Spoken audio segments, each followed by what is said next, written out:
All right, we're live. It's Saturday, March 15th. Got myself and Math wins today.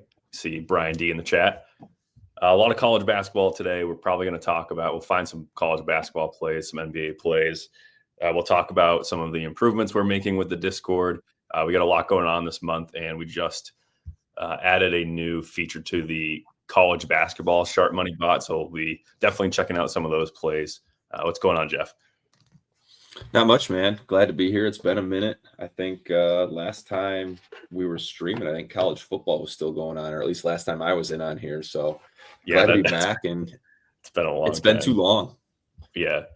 We've also talked as a group, the SharpMoney owners, that we want to try getting back on these live streams at least once a week.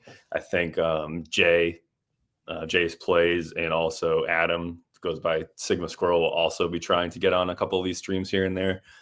So that'll be nice to get everyone back on stream and trying to get this on more of a regular basis. If you guys have questions, ask them in the chat. We'll answer them. I could do a quick little recap of kind of how my month has been going. I've had a slow month. I've had a lot of stuff come up in personal life, just been really busy. Not bad things, mostly good things, but I only have like 300 bets for March. That is very, very low, being halfway through the month. I think last year I had like 2,000 or 3,000 bets in March, so I am way behind that pace. But what I have been playing has been really good. Most of my profits are coming from the NBA right now, but I've had a really good run on college basketball recently. I guess not this month as much, but last month was really good for college basketball. Main book is FanDuel here. You can see that I've placed over 150 bets through over 170 actually through FanDuel. So they're like the majority of my bets. Like I don't even focus on the smaller books that much at all anymore. But yeah, pretty solid month all the way around for me. Looks like the only thing I'm down in is golf and UFC. And I think the majority of those bets were probably just like personal bets because our bot doesn't even flag those sports. How you been doing, Jeff? Pretty solid. It's been kind of a break-even month for me. Pickett these days is just kind of weird for me, being the outs that I'm using most often aren't Pickett synced. So like my Pickett page, I don't think is necessarily as true of a reflection of, how I'm doing in the betting sphere as it probably is for some other people. But that's just kind of part of the game. As you win, as you get limited, like most of my personal accounts, I can't get down on the stuff that I want to get down on like I want to. So finding different outs and finding new books, and it's kind of the game within the game once you're a winning sports bettor. Yeah, I think I'm pretty sure you don't have a P2 account at all, right? I don't know. I haven't. I've talked to a lot of people about kind of what goes into that kind of stuff. And, even if I got a P2, I don't know if I'd necessarily sync it to my personal Pickett. True. But I don't know. We'll see. I'm just saying we are probably like, I feel like of the people that are really making a lot of money sports betting, we're probably like one of the last two people that aren't using like P2 accounts right now. Yeah. So that's true.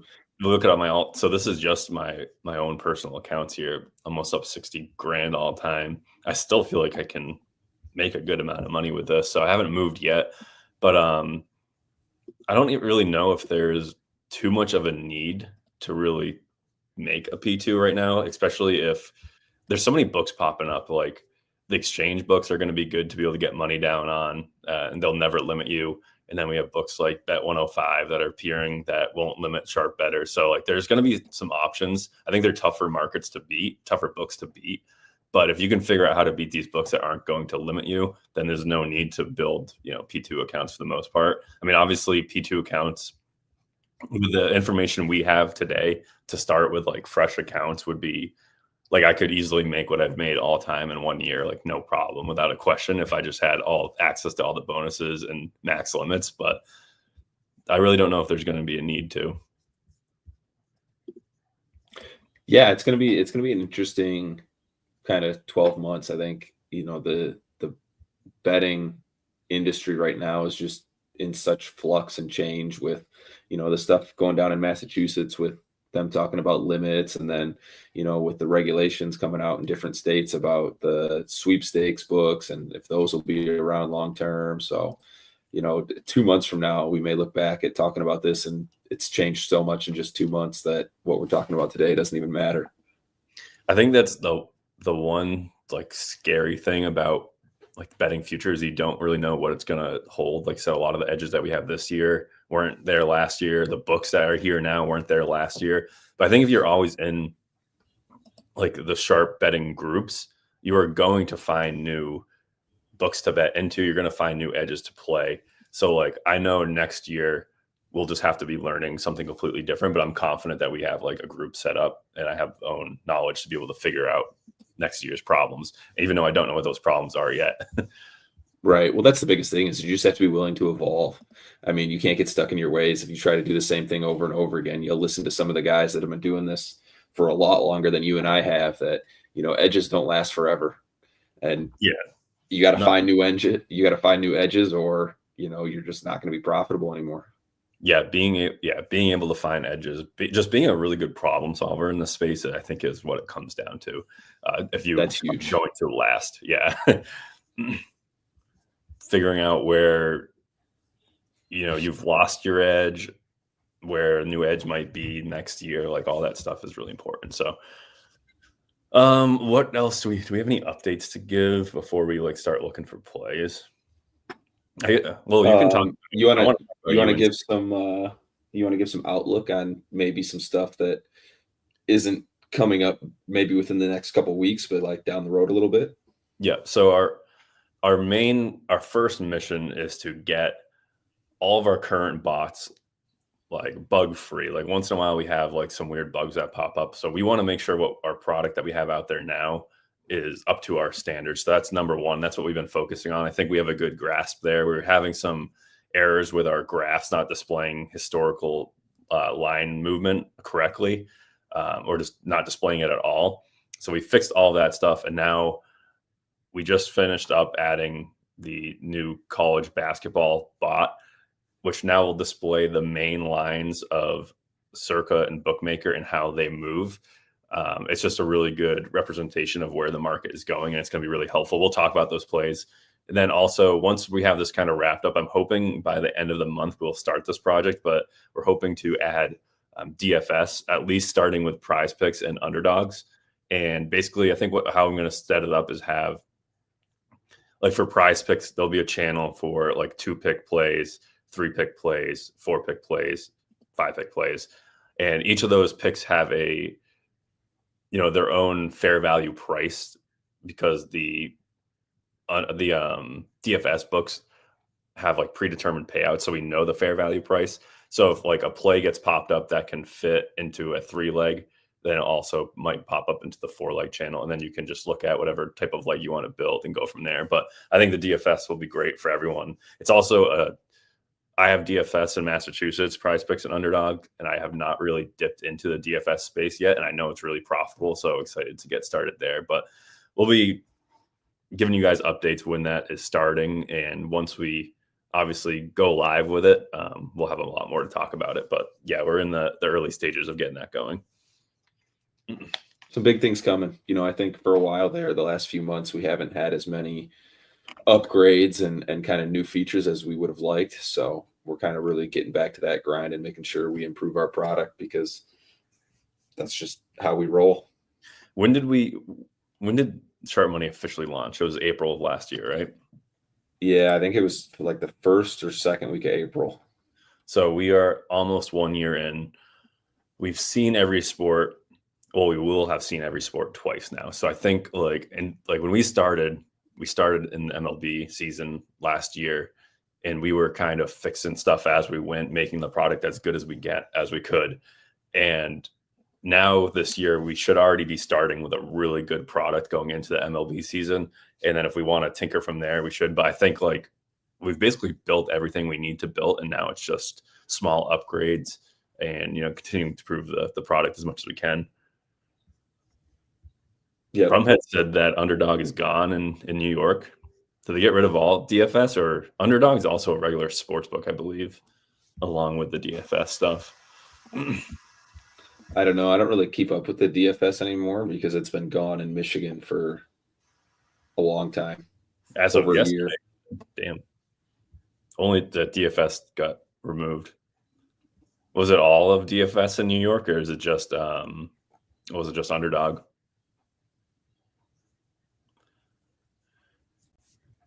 Chase asked a question, said, from these streams, it seems like you're betting more on main lines and derivatives and player props. Is that accurate, or am I off here? Yeah, so I'm like almost, I would say I'm close to 100% main lines and derivatives because of my limits. Like on FanDuel, I can bet like $100 on a player prop, but they're harder to beat. But like DraftKings, MGM, you're talking like $10 max bets for me. So I don't even really focus on the player prop markets anymore. When I was growing, I was absolutely killing the player props, making a lot of money, good ROIs. And then I obviously got limited pretty hard and then had to focus to mainline stuff because that's where you can get the most money down.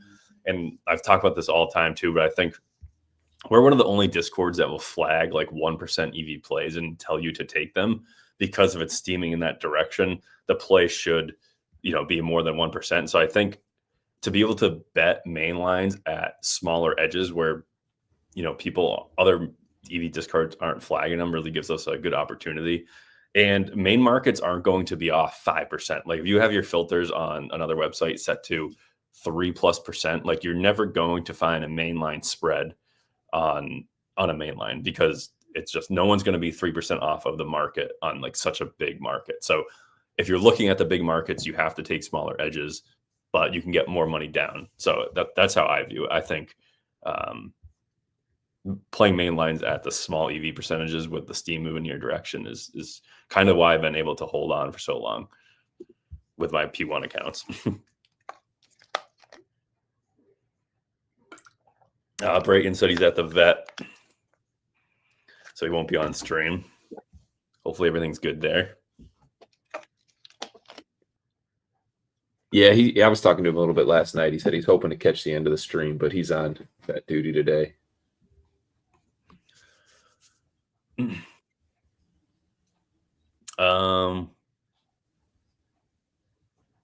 Chase also said, yeah, that makes sense. Thinking of grabbing Outlier Pro or Pinnacle Odds Dropper subscriptions, but not sure they're worth investment together.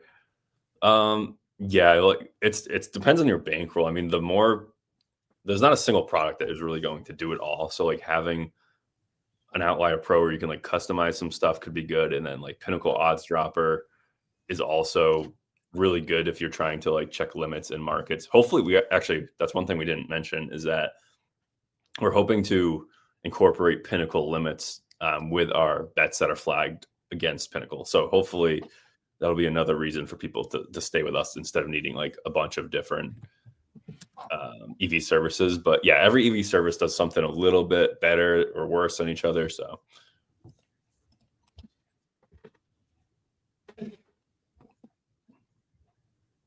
thoughts on plus EV parlays? You want to answer that one, Jeff? Yeah, I think, with EV parlays, as long as each leg is positive EV, theoretically, your entire parlay should be positive EV. The thing you got to be careful with is, especially with like same game parlays, is books add so much juice to the lines as you create a same game parlay, whether it's because of correlation or whether it's because they know that's their biggest profitable market is same game parlays. So I would just make sure that you're checking the true value and making sure that the books aren't adding a ton of juice. The good thing about EV parlays is you can sometimes mask your sharpness using EV parlays. Your closing line value can be hidden a little bit using those. So if you're really trying to preserve accounts, parlaying things together, if they're all positive EV, is one way to do it. Yeah, I would say I never really parlayed anything for plus EV bets. Like obviously, if you have a promo, then yeah, go ahead and use it if it's going to build a plus EV parlay. But in my mind, it was always like, if I have 2 plus EV legs, I would just bet them separately, because if I'm betting them together, I'm just adding more variance into that. Like long term, if you have a 3% edge on 2 different bets and you parlay, like you're just going to end up in the same spot value wise. So there's really no reason to parlay them together unless you have to do it for a promo, or unless you are just trying to get more money down. Like I think some books have cracked down on this pretty good, but you used to be able to like max bet like a couple different bets and then throw them in a parlay and get like a little extra on them. But I feel like most books don't even let you do that anymore. So I don't know. To me, I never really got into it. Like Jeff was saying with the correlation stuff, or even reverse correlation, I think there are a lot of edges to be found there if you can do it. That's something that we haven't really looked into. I know EV Adam, he does a little bit of like reverse correlation parlays, but it takes a lot more. It's not just your standard like DVIG process to find if they're plus EV or not. So it's definitely harder to do, but there are some massive discrepancies on like correlation, reverse correlation parlays.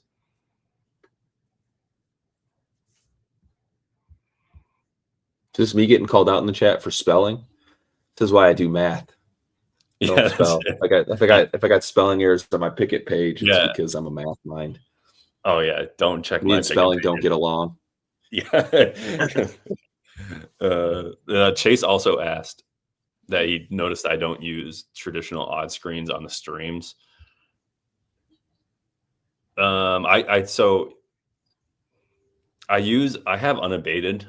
I pretty much have a subscription to like every single thing right now, but I use unabated odd screen. I do use it sometimes to find, if I'm looking, especially if I'm building those like promo parlays where I'm just looking for like the market direction, but each leg isn't necessarily plus EV. I like to look at odd screens, but I don't think they're necessary. But I do like using odd screens here and there. So I will say, like, when we were developing all of our bots, we would use odd screens to help us identify, what sharp books were and what would help us identify true fair value versus just like taking market averages. So if you're really diving into like the behind the scenes stuff, odd screens are great, but that's kind of one thing we've kind of done the legwork for you in terms of our service, is we kind of take that out of there. So what our bot pings is what you would find value in just looking at an odd screen as well. Yeah, especially with like the line movement we show, it can show you like the past odds movement, which is nice too. But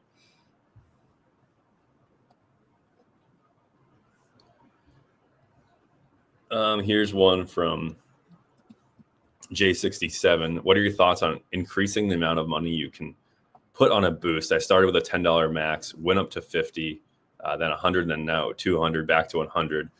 So are you playing all plus EV bets? Because are you saying that your max bet was $10 to start, or the book would only allow you to bet $10? Because if the book is allowing you to bet $200 on like a boosted promo, then you're probably placing bad bets to start. But for the most time, it's you just use the Kelly criterion formula. Like if your parlay has a 10% edge, it'll probably want you to put like 3 or 4 units on it. So just use the Kelly criterion formula to determine your edge. You don't want to, just because you have $200 limits, if your bankroll is only $1,000, you shouldn't be hitting that promo for $200, even if it's a really good edge. Because even if you have good edges and you're mismanaging your bankroll, you're going to go broke anyway. So it really depends on what your bankroll is and if it makes sense, like unit wise, to be placing those larger bets on those boosts. All right. That's it for the questions so far. We'll get back to the chat, but I think I'll hop over to the Discord and see if we can find some plays. So here's one that I think I already took. What you really want to see is, actually, I'm sharing my screen, right? Yeah, I want to see it. All right. So this is one that was flagged. This is Colorado State versus Boise State. And this is the first half total points. So it's a smaller market, and we only have odds from Bookmaker right here. So you really want to see probably like two sharp books in this DVIG, but it's a straight DVIG to Bookmaker. And if Bookmaker was really steaming towards one direction, I would consider it. They had this priced at over 64.5. They had it at 106, and then they've actually moved to minus 108. So there is like slight movement towards the over here. And we are seeing that we have to get it over 66.5, which is a much higher number than what Bookmaker has.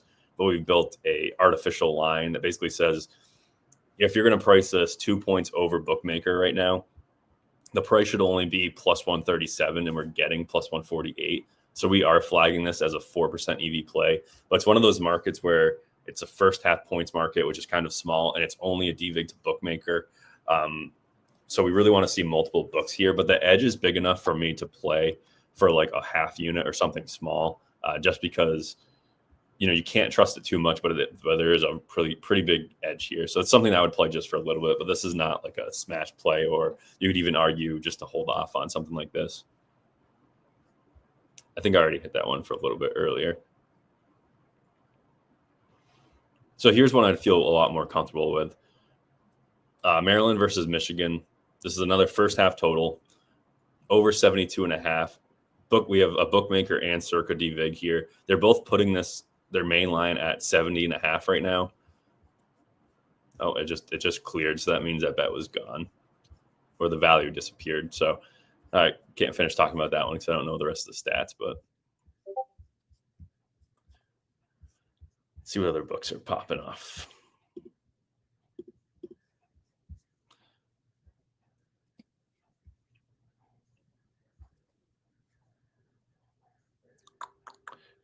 So here's another one.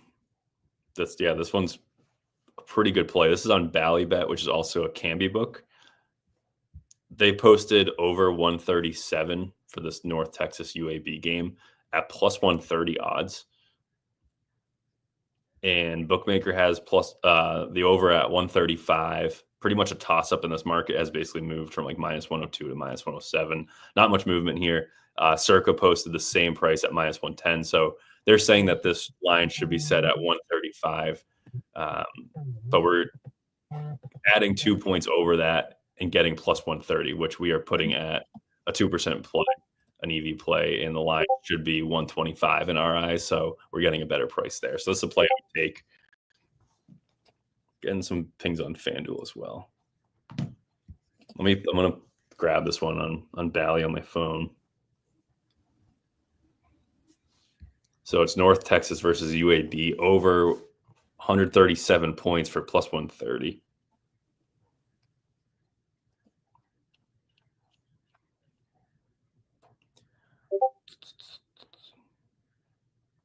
I have a lot of plays out already. 137. Yep, still good on Canby. So yeah, your Canby book is going to be like Bet Rivers, Bet Parks, and Ballybet. $25 max for me on that one. All right, let's see what FanDuel's doing. I tend to just focus on FanDuel the most. All right, this one looks like it's going to be a really good play. So Akron versus Miami, Ohio. We are getting this price on FanDuel for over 157.5 at minus 110. Meanwhile, we have other books sitting at Bookmakers at 159, and Circa is also 159. This movement isn't great though, because we are seeing Bookmaker go from minus 126 down to minus 110 over the course of the last few changes. So they're actually saying that this is becoming less likely to hit, but the edge is still big. Circa hasn't moved. And then we also display the Pinnacle odds chart, and Pinnacle is actually moving in favor of us as well. They moved from minus 104 to minus 130. So this is a play that I'll take. Weird that Bookmaker's kind of moving a little bit against it, but Pinnacle agrees and Circa agrees as well. So I'm gonna take a look at this one. Akron versus Miami, Ohio, over 57.5, 157.5 minus 110. Looks like it's still here.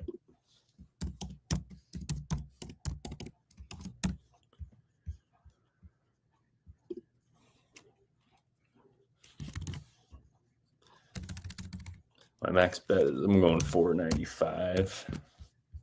It's about a unit for me. I mean, that's pretty good on a on a total. Yeah, you'll see limits since it's conference tournament and March Madness. You'll start to see limits on college basketball really go up.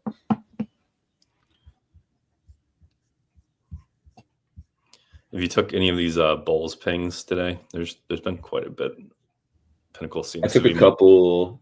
Yeah, I took a couple on Canby books. I think I got in at like plus 9.5. DraftKings empty. Was this bet online here? Oh, here's a really good example. I like this play. This looks pretty good. This one's bet online, so it's Florida -2 for the first half. They got it priced at -103. Bookmaker has a ton of data on this one, and they've recently kind of moved. If we look at this back half, that they've had -1 or -2 for -104 to up to -122. I guess it's been a little bit back and forth. You want to look at the overall picture of the market, but the most important movement is the most recent, like couple line movement changes, because the most recent you are, the higher the limits are.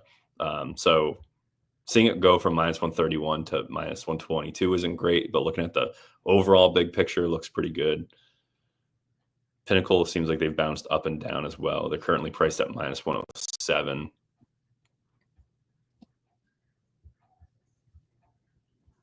This one's kind of a toss-up to me. What'd you do in this one? Are you looking at this one?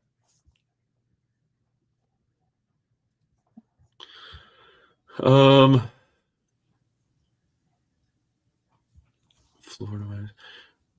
Yeah, I mean, I think seeing Bookmaker, I guess they just jump. The last move was a bad move. But it's so weird. Like they have all of these are timestamped 1025. So it really just jumped from -107 to -122. Do you think our timing is maybe our time's displayed wrong? No, I don't think so. I mean, it's coming straight from the data source. Oh, I would say. Yeah, we don't display down to the second, which we Yeah, I would think that this one. I mean, look at the timestamp. So you really jump from like -105 to -122. Bookmaker's really trending towards Florida in this one. All right, let me see if I can. I have a little bit of money on Bet Online. I haven't signed in much. If that was a big move, we're probably not going to get it anyway, but we'll try it. You use Bookmaker at all? I mean, Bet Online. Bookmaker? Not a little bit.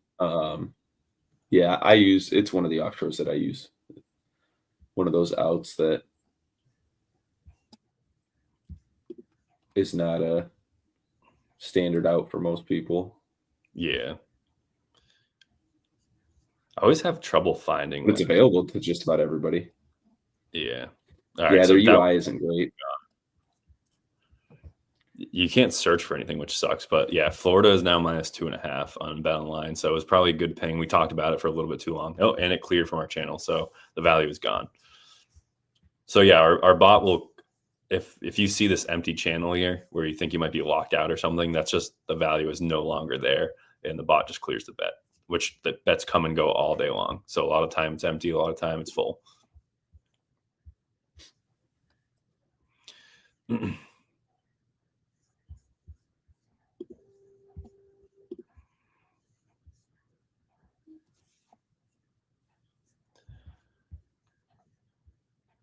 Yeah, it seems like some of these timestamps are not in, like there's like a random 7 a.m. placed in the middle of these 9. So maybe that's something we got to fix. So just keep an eye on the times to make sure they're actually moving in the right direction here.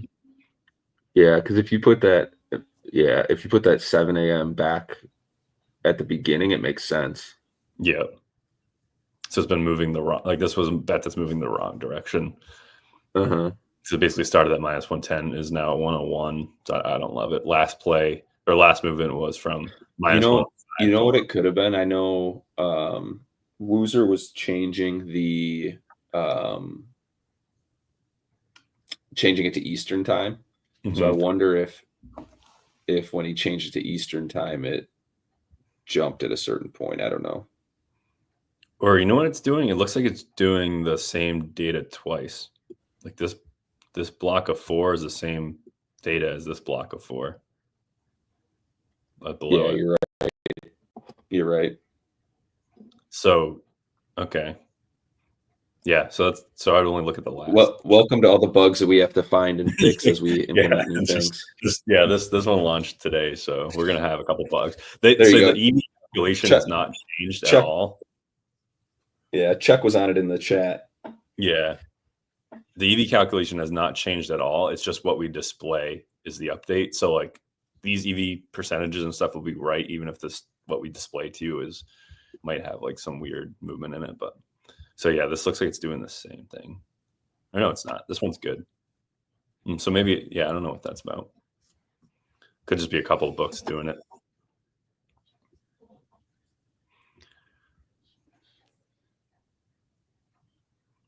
Another one, Tennessee +3 is a play that I would probably lay off just because the market's moving against us again. That one's doubled up too.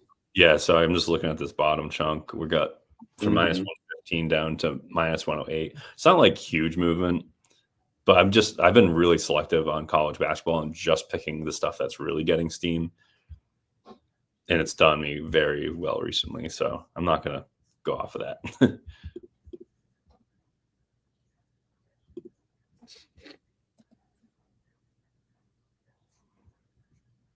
A couple NBA plays.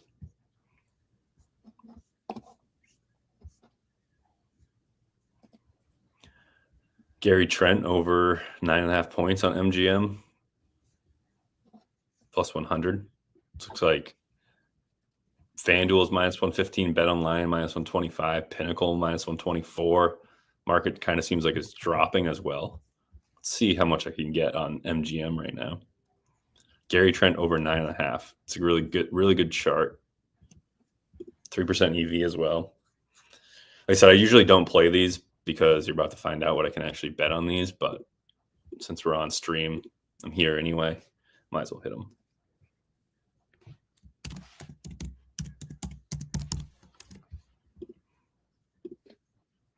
I was going to ask you about, the Morning Grind and Sigma have been doing so good. What are you up all time right now for this year, NBA? For Morning Grind? Yeah. We are up 168 units. Yeah, that's insane. I think Sigma's up like 140. Yeah. Yeah, so and that doesn't even count yesterday. I forgot to grade out this morning. So that's 168 through the 13th. Yeah. And we started Morning Grind in December. It was starting October. Yeah. Yeah, the edges are you have like a 10% ROI on those plays. 10.3, yeah. Yeah, it's wild. How are you gonna approach like end of season games? Are you just going to lay off a lot more games, you think, that like might have, I don't know, there's going to be like people, I don't know how that made too much, but I feel like I didn't a lot of rest. Yeah, I didn't ship a Morning Grind this morning, but when I did get around to kind of breaking down the slate a little bit, like there were 3 games today that I just completely took off the board. And I was like, I don't even want to try and predict what this team's rotation is going to be for one reason or another. So like today's a 8-game slate, and I turned it into a 5-game slate essentially. Mm-hmm. So it's like things like that. As we get down, you like teams that are tanking have players that play the first half and then just don't even come out of the locker room for the second half. So it's such a shit show. I usually try to keep it to teams that have something to play for, or teams that I know that are still maybe are out of the playoff race but are still playing. Yeah, I mean they've been playing for nothing all year long, so what's it matter? Right, exactly. So how much, I mean, you're more of a, you understand basketball way more than I do, but how much difference in the rotations do you think there'll be come playoffs?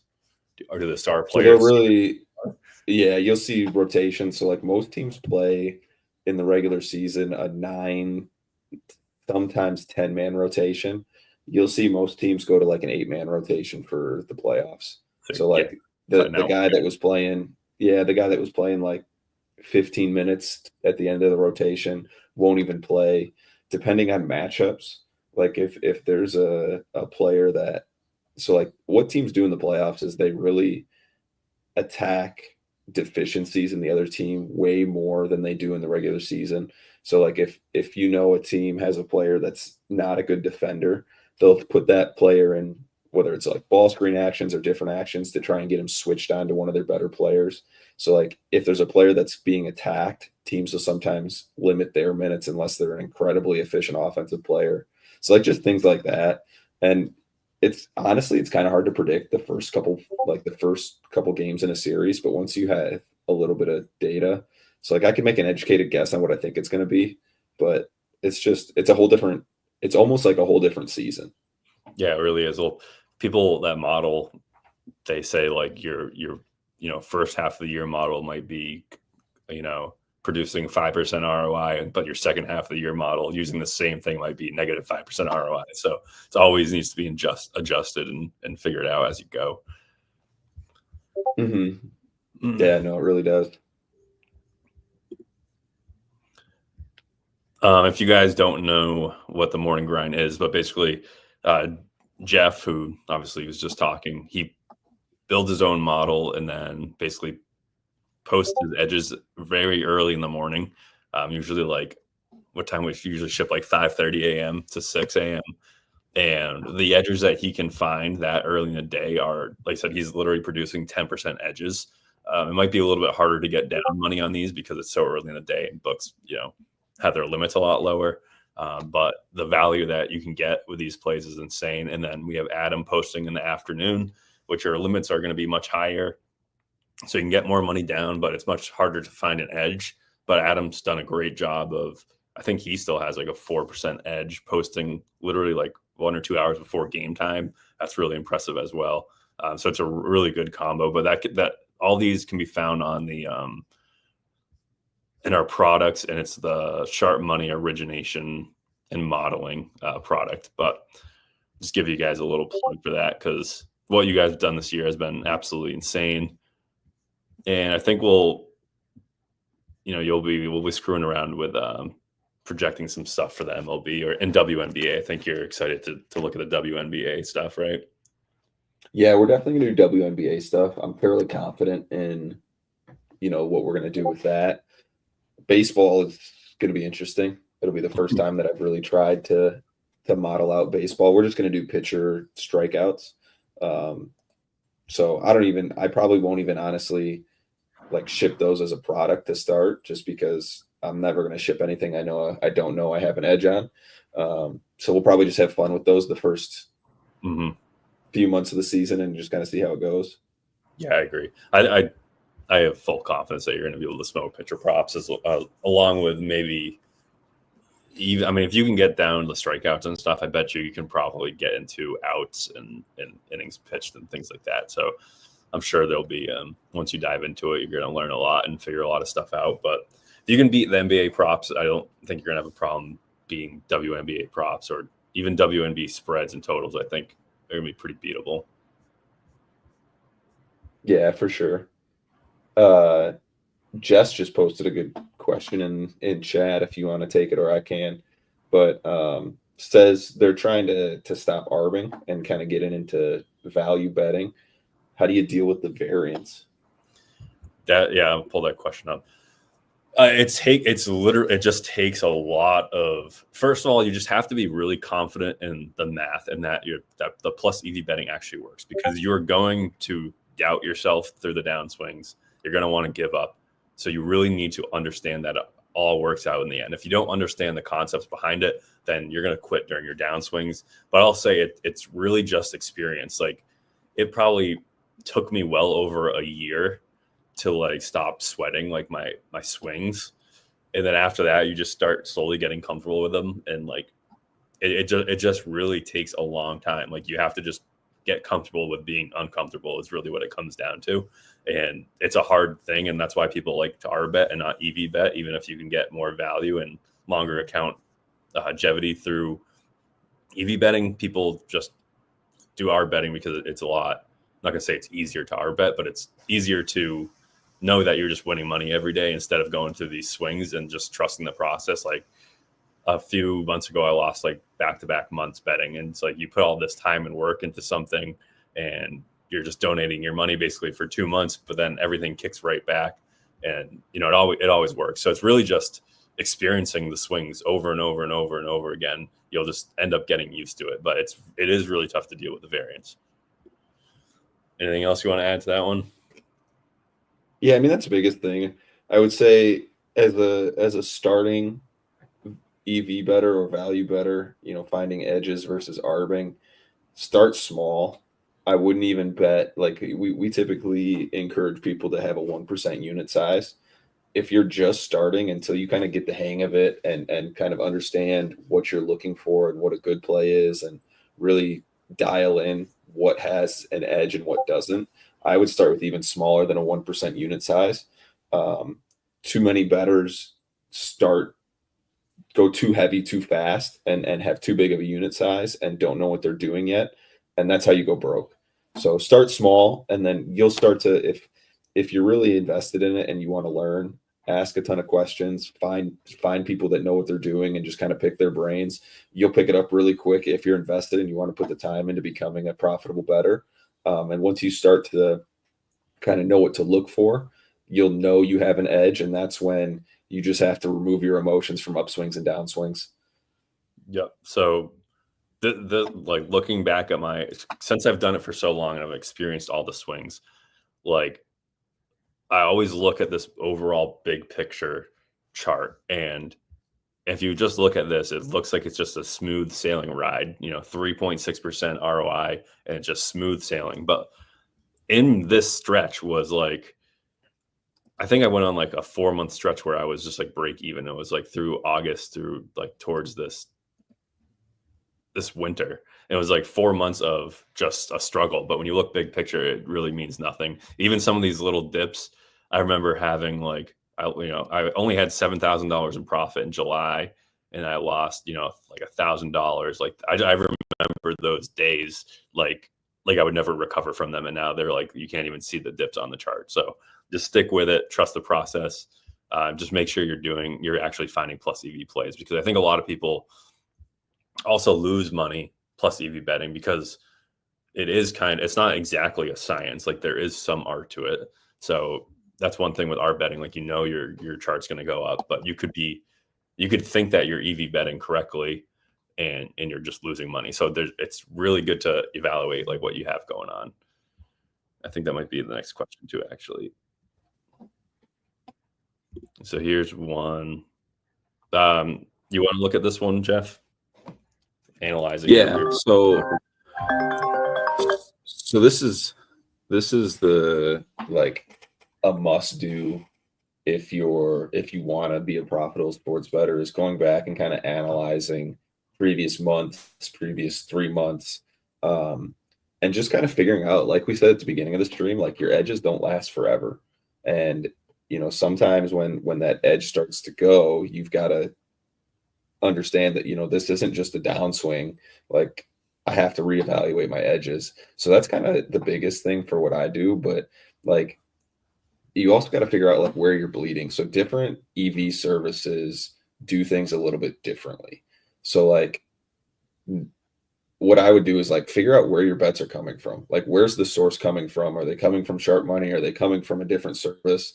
If you're getting smoked on a single sport, like let's say you're just really getting smoked on college basketball first half totals, and all of your first half totals are coming from the same source, like they probably don't have the edge that they're telling you that they have, or whatever it may be. But like understanding that sample size matters here, but cutting out kind of where you're bleeding profits, or like maybe it's not the the bet itself, but maybe it's the way the market's trending. Maybe you're taking something that has value at the time you place the bet, but because on the way the market's moving, by the time game time is here, that bet no longer has value. So there's a lot of stuff that goes into it, but this is where it's just really good to, and like I said earlier, everything that I've done that I've, had success in life, I've had some sort of mentor, some sort of, someone who's done it before to pick their brain.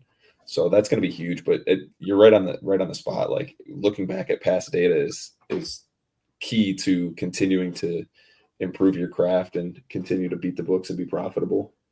Yeah. So I mean, Pickett, I'm assuming you have a Pickett that asked the question here, but if you don't have Pickett, it gives you the perfect chance to tag all your bets. I started this year, and I've been doing this long enough to where I kind of know what works and what doesn't work. And the only time I ever tag bets is when I'm like trying something different, or making, or like a new sport starts back up. So this is a tag that I started this year. I was just tracking all my college plays through SharpMoney, and really quickly I noticed that I was getting bled out fast. So I realized that was a problem. I actually stopped tagging the bets after that. But you could see this is just this year. I was down $4,000. That's when I kind of noticed, all right, this college basketball is what's bleeding me out. And then from there, I've gone up almost $2,000. So that's like a $6,000 swing, over a $6,000 swing in one direction back up, since I kind of realized that problem was happening.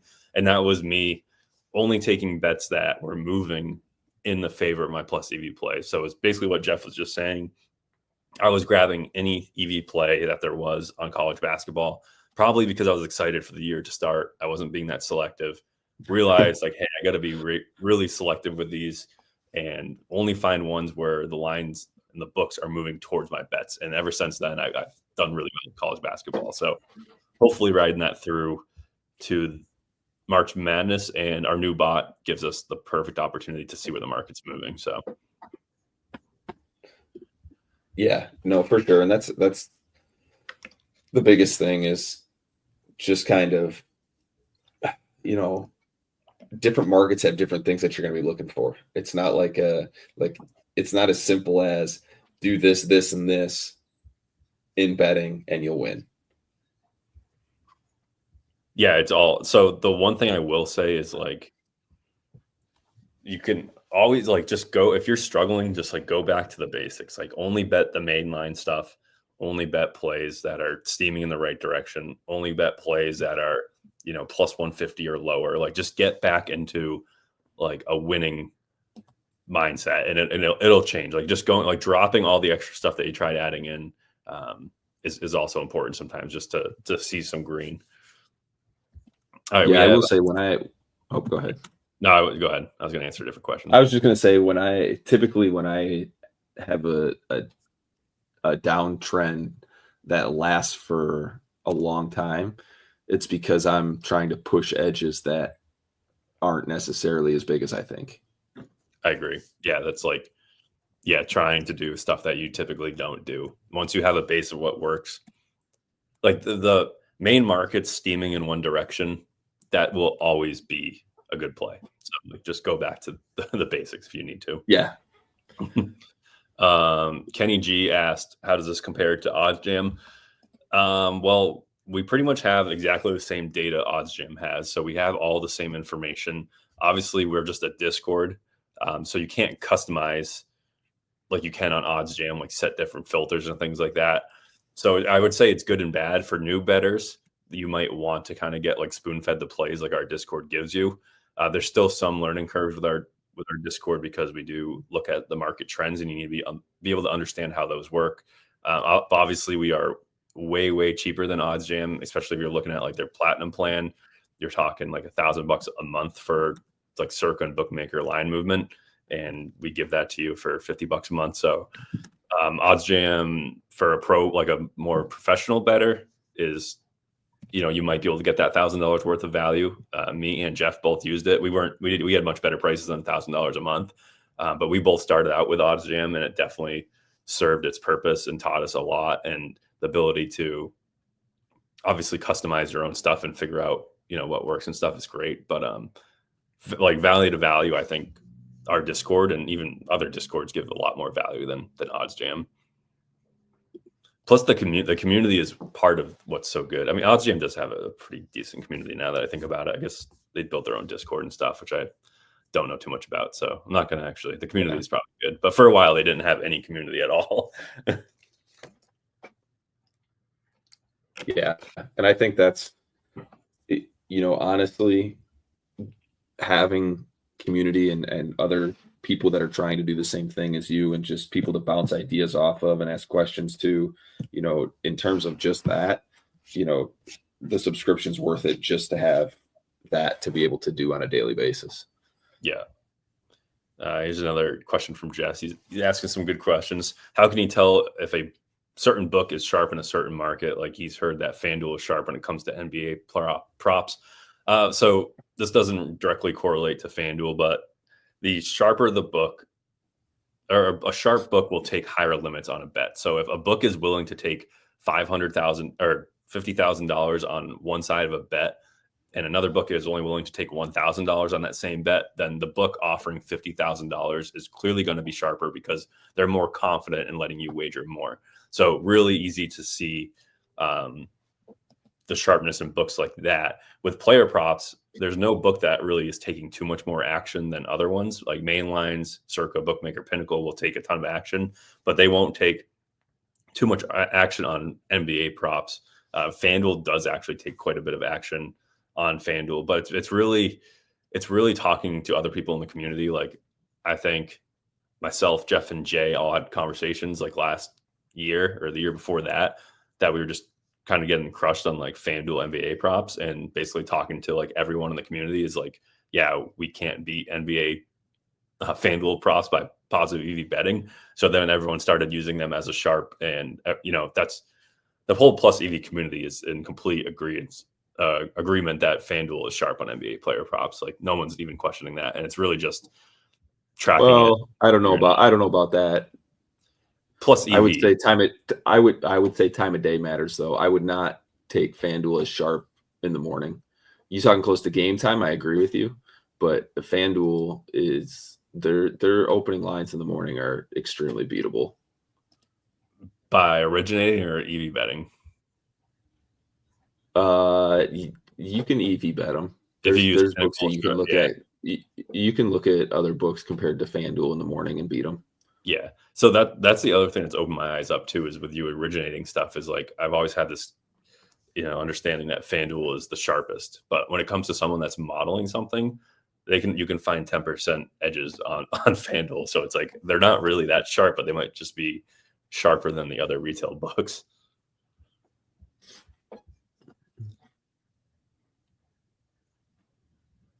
Scott asked if there's any good edges on hockey.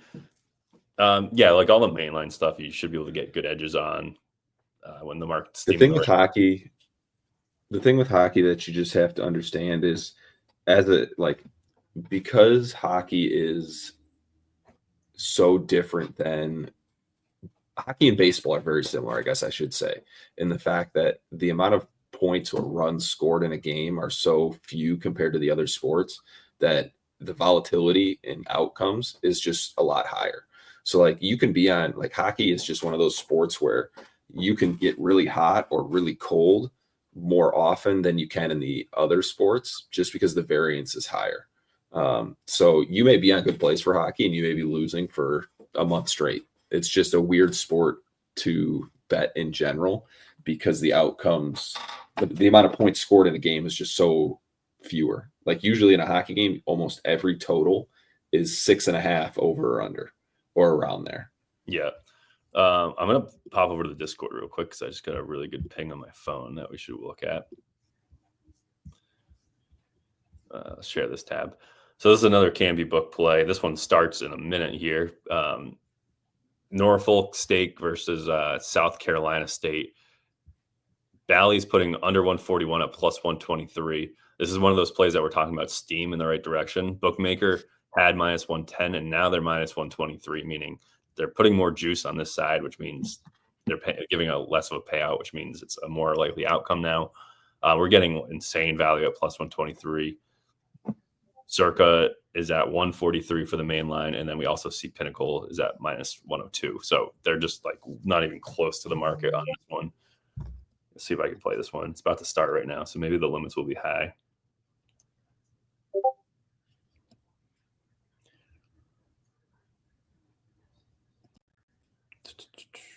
Let's see, over or under 141.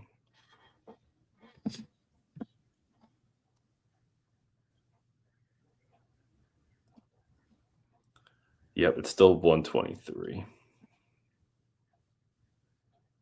Let me get a login. This is probably one that's going to be laddered. Yeah, you can ladder this one all the way down. So if you have limits and you're trying to get a bunch of money out, you can hit every single one of these ladders.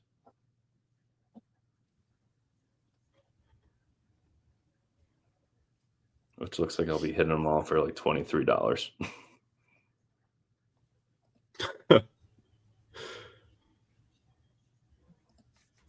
What are you getting off on these? Are you still at are you even hitting bet parks anymore? So much of my time's been taken up with NBA origination that I don't get to I don't just this time of year I don't top down bet as much as I'd like. But I'll bet parks a little bit, but I'm not getting down. Like early in this college basketball season, I was able to get down $30-ish a bet on totals and sometimes $50 to $60 a bet on spreads. And I would ladder it and be able to get a unit or two down on a play. I'm like $10 to $12 on totals now and 25-ish on spreads. So spreads are definitely still worth it if I can hit 3, 4, 5 rungs in a ladder. But yeah, it's got to be a big ladder to really make it worth it. Yeah. Pacers first quarter spread. Not too much movement going on.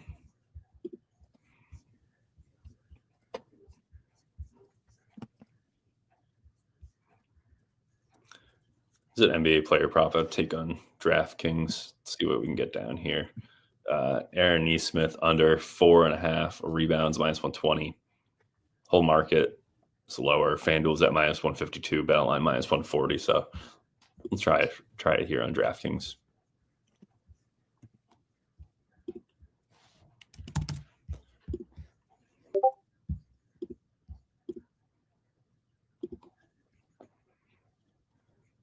That was Nesmith what? Aaron Nesmith. Rebounds? 4.5 rebounds. How's the model looking at that one? That's what I was just going to look at to see what it was, what I had him at. You got under 4.5 for what price? 120 minus 120. It's a pretty good price. Yeah, I like that. That's an honest, it's definitely a good price to the market. It's got a slight edge to my model. $6.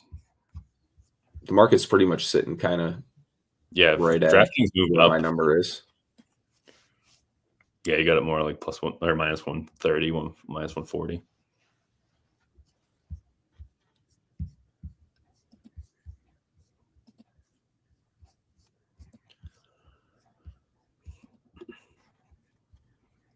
All right, a couple questions here.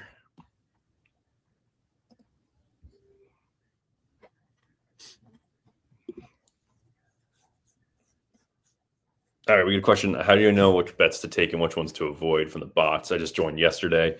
So you want to see bets moving in favor of the bet you're taking. So I'll try to pull up an example.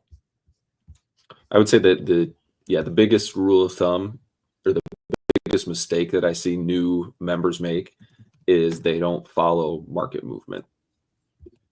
There's nothing too clear here that I can reference, but basically you want to see what this pink line trending downwards, like downward trends are your friend. Basically, even if the white line is trending downwards towards a flat pink line, it's still going to give you confidence that that book is lowering their price, which means they're giving a worse payout and expect that bet is becoming more likely to hit. So you really want to look for down trends. I have a YouTube channel called Closing Dime. I get into a lot of different concepts here. So there's really just ask questions, really, is what it comes down to. But yeah, that's basically the biggest thing is look for plays that are trending downwards or in the right direction.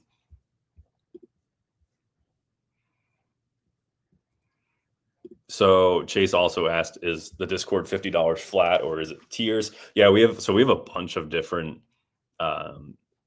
Let's go over to our product. 50 will get you main lines and player props. Yeah, pretty sure 40 gets you just main lines. Okay, so we'll run through all the products. Yeah, I like it. Do it. Let's we'll start with the cheapest and work our way up. So the cheapest product you can get is our Plus EV player props, which is NFL player props, NBA player props, NHL and MLB. So all the major markets. And these are your bots that are going to be on the side here. So basically you'll set up your channel for the books you have and you'll get access to, the plays in here. Like this is shots on goal market, player goal market. But it basically tells you if the play is Plus EV on that book, and then it tells you the odds of all the other books that also have that line. So player props is our cheapest product. It's $20 a month, less than $1 a day, and you get access to all of the player props, obviously. Second one is just the main bot. So this is going to be $40 a month, and these are our main bot channels where you're going to get all your derivatives, your spreads, your totals, your money lines, all that stuff across all the major markets. To me, this is, probably our best product here when it comes to the EV side. Is the main market stuff is just really valuable. You get, obviously, there's like 25 different books we offer for the retail books, and we're hoping to add the betting exchanges pretty soon and a couple others along with that. So, and you, like I said, you get the line movement from Circa, Bookmaker, Pinnacle as well. Then the EV bundle is $50 a month, which gives you all the props and all of the main market stuff. So that's like your EV bundle. That's all the Plus EV bets you're going to find on our Discord. Now, this one is different. This is the origination and modeling. And this is what we were talking about earlier, where Jeff and our other guy, Adam, they cap their own lines, they build their own models, and they find mostly right now they're just doing NBA player props, and they're absolutely killing it. But Sigma has done some totals and spreads for the NFL and college as well. So that's $200 a month. This was originally priced quite a bit lower at like $100 a month. And what we were having an issue with is a lot of our members we were just killing lines so fast. Like we were getting, 30 members to hit one line at once when Jeff called it out. And we just didn't want to have like 500 members in here and the value would just be gone for our members. So we did spike this up. I mean, the value is there. Like you can easily make $200 a month with these guys. I mean, Jeff is returning 10% edges, so it's really not that hard, but the price is a little steeper because the edges are huge, and we're just doing our other members a favor by not making it like the cheapest product in the world for people to get. And then for an extra $25 on top of that, $225, you have the SharpMoney All Access, which is everything I talked about, which will give you a nice little discount. Instead of paying $200 for the origination and $50 for the bundle, you can basically get both of them for $250. So those are all our products. Let's see what else we got.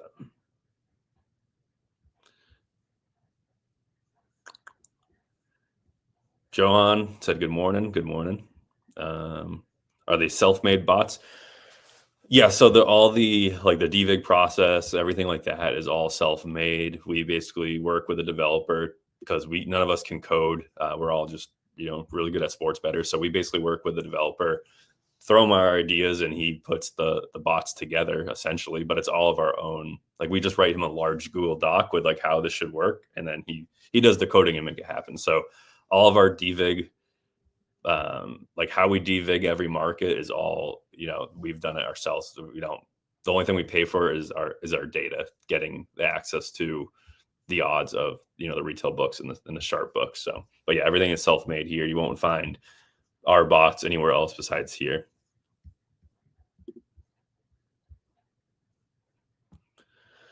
Ace in the chat, what's going on? Late to the stream. Yeah, Ace said, let's see if we can find a play that we would hammer. All right, let's see if I can find you guys a good play.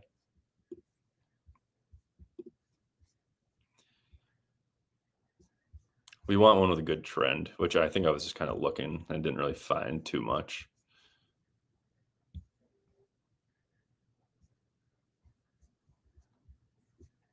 What is this one? Nope, this one's moving the wrong direction.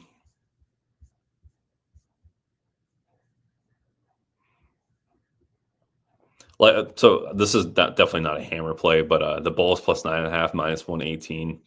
Pinnacle's been flat at like minus 132. I know this market has been kind of steaming towards the Bulls, so like Bulls plus 9.5 is minus 118. It's probably a good play. Literally like a 1 unit play though. So if you want to call that a hammer, go ahead. But you might be able to call this one a hammer. Rockets Bulls. Nicole, how do you say his last name? View. I'm going to butcher it. Vucevic. Vucevic. Vucevic. I should know his name, but Vucevic. All right, his player points over 13.5, minus 105. How's the model look at that one? Looks like the market is moving downwards, and Pinnacle has minus 134, minus 143. Sorry, and Bet Online minus 120. Pinnacle points over. Yeah, the market's definitely moving. Oh, it's dead anyway. Minus 120 now.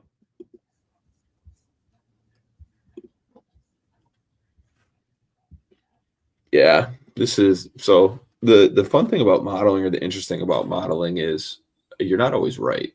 So like my model actually, like I have them at just under 14 points tonight.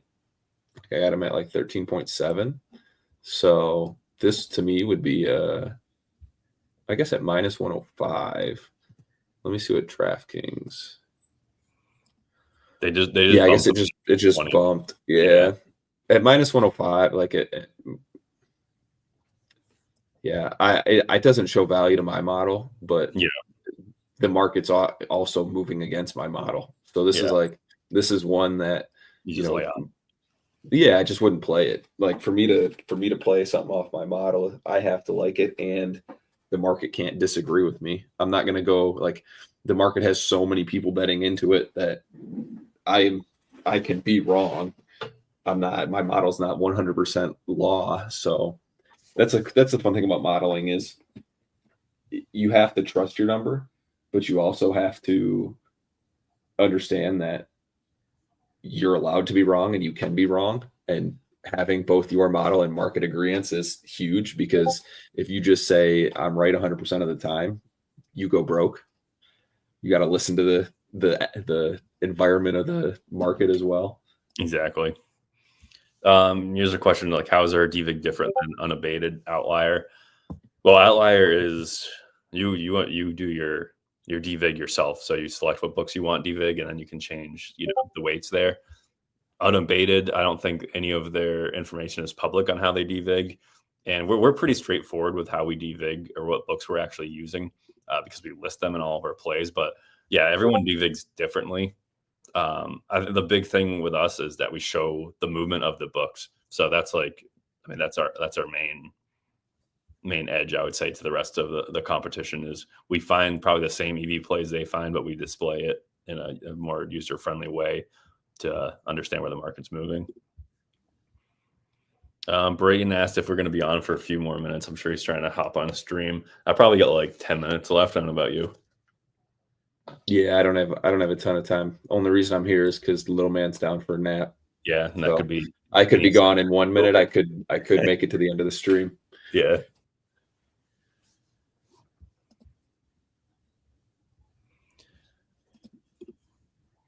Yeah, Ace asked, another DVIG question, like, how do we DVIG to the sharp books on, like, yeah. So basically, if we see a market, like, we're not using, like Caesars or ESPN in our DVIG. It's only like the sharper books. So when it comes to like NBA player props, we're using a blend of what we think is sharp, like FanDuel, Pinnacle, and Bet Online. And then when it comes to like main markets, it's basically just a blend of Circa, Bookmaker, and Pinnacle. So yeah, it's just like a blend of the sharp books, whatever sharp book we think is sharp in each category. Brayden, if you want to get on for a couple of minutes, the link's in the promo chat.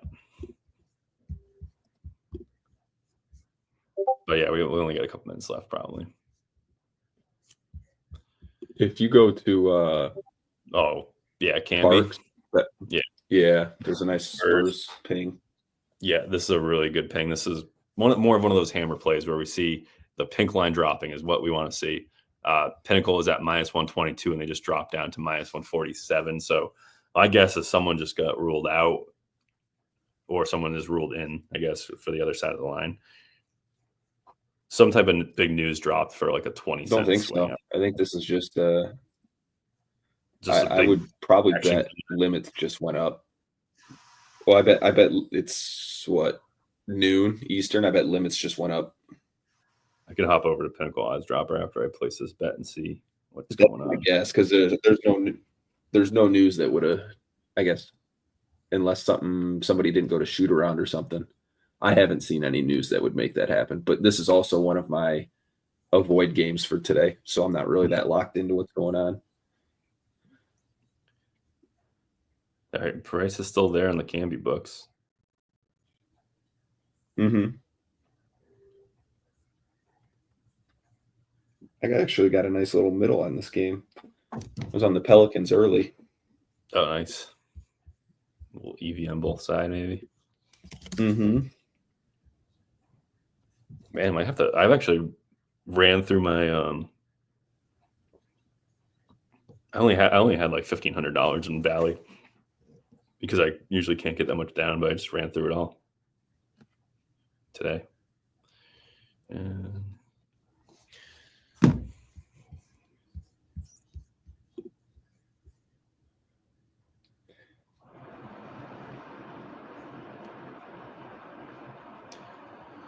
a question of how your model works. I mean, obviously you can't get into too much detail there, but it's basically the biggest part is just knowing how people work. From Ace. I mean, you can talk about it. So the biggest thing Ace is like there's a bunch of resources out there. Andrew Mack has a couple really great books just to kind of outline modeling and how it works, but you got to have something that, like, you have to look for something tangible that you don't think the books are taking into account. So like for an NBA model, there's a bunch of different ways to build a model, but like, what do you know, or what can you identify? And this can be from like rotations to player usage to like a bunch of different things that go into basketball that you don't think the books are taking into account. And if you can find something that they are missing, that's where you find some sort of edge.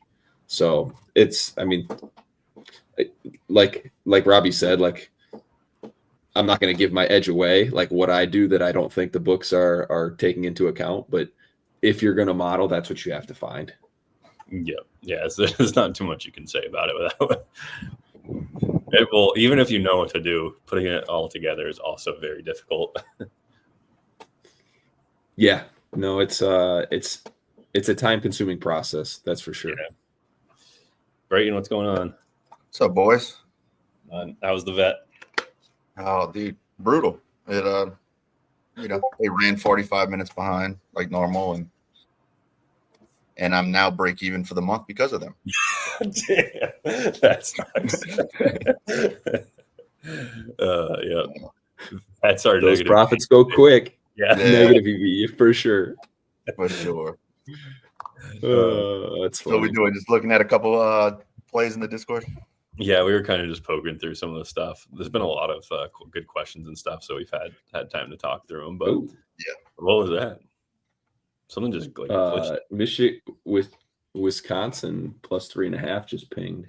Yeah, this one's a good one to look at. That's a huge run.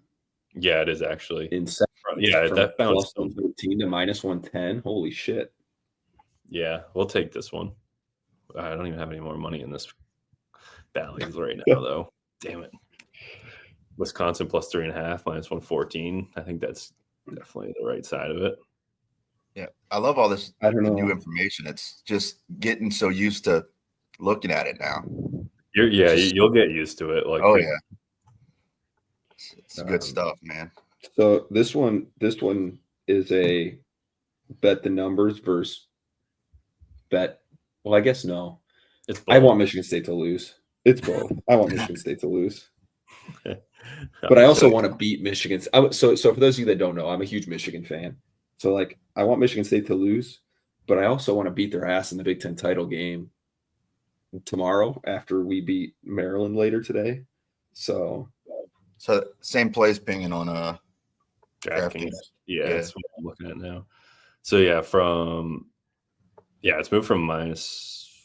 It hasn't moved that much on Bookmaker, but Circa moved from 3 to 2.5. So now they're pricing this at 2.5, and we can get it at plus 3.5. So yeah, that's what you want to see. You want to see it move. So it was actually, if you look at the overall trend, Wisconsin was getting 4, even like last night, and then it's moved to them 2.5. So that means people have been betting on the Wisconsin side, and the numbers are moving down, which is good because Circa is only offering 2.5 points now. We can get it plus 3.5. well, there we go. We got a big ladder on Wisconsin. Go Badgers. They should be able to take a shot from me on this one too. 280 was my max. All right, I gotta actually get off though.